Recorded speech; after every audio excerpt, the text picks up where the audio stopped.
ไม่อยากจะเสีย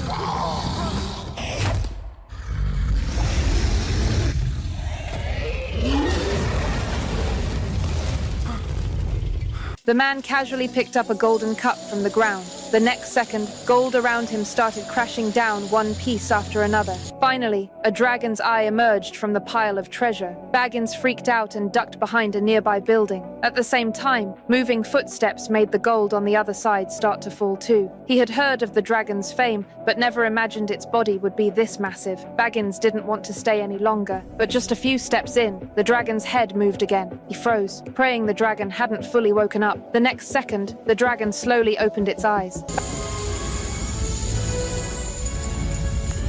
Baggins dove to the side, slipped on the one ring, and vanished completely from the dragon's sight. But the dragon wasn't so easily fooled. It couldn't see Baggins, yet it still sensed something off, even hearing his faint breathing. The enormous creature started closing in, and Baggins bolted in terror. He hadn't gone far when the dragon started chasing him. The next second, he couldn't hold it any longer and had to take off the ring, revealing himself. To save his life, Baggins quickly tried to charm the dragon, insisting he wasn't a thief and just wanted to see the legendary creature with his own eyes.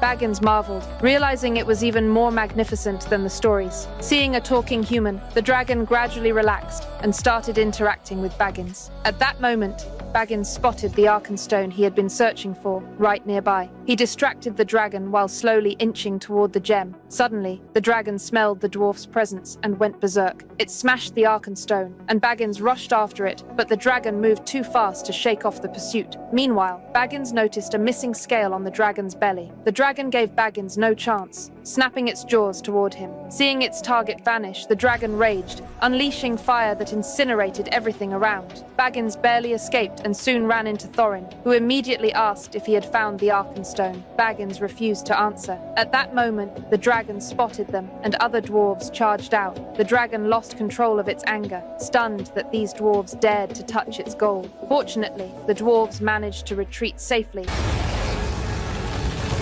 But at the gate, they saw hundreds of former comrades, dwarves who had battled the dragon 60 years ago. The sight was shocking. Thorin quickly made a plan, ordering the group to keep distracting the dragon and lure it toward the furnace area, forcing it to breathe fire onto the long dormant forges. Following Thorin's orders, Baggins pulled a lever, sending icy water splashing over the dragon, cooling its fury.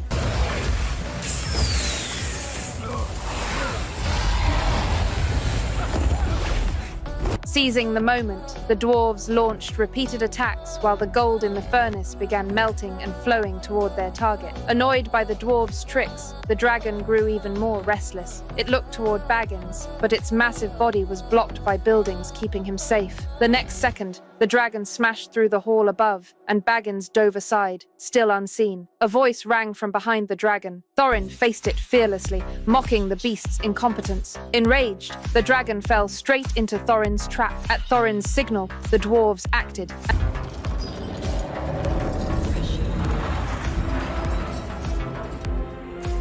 And a stone statue instantly turned into gold, drawing the dragon's attention. Obsessed with the treasure, the dragon was distracted, and the next second, the statue melted, and scalding molten gold engulfed the beast.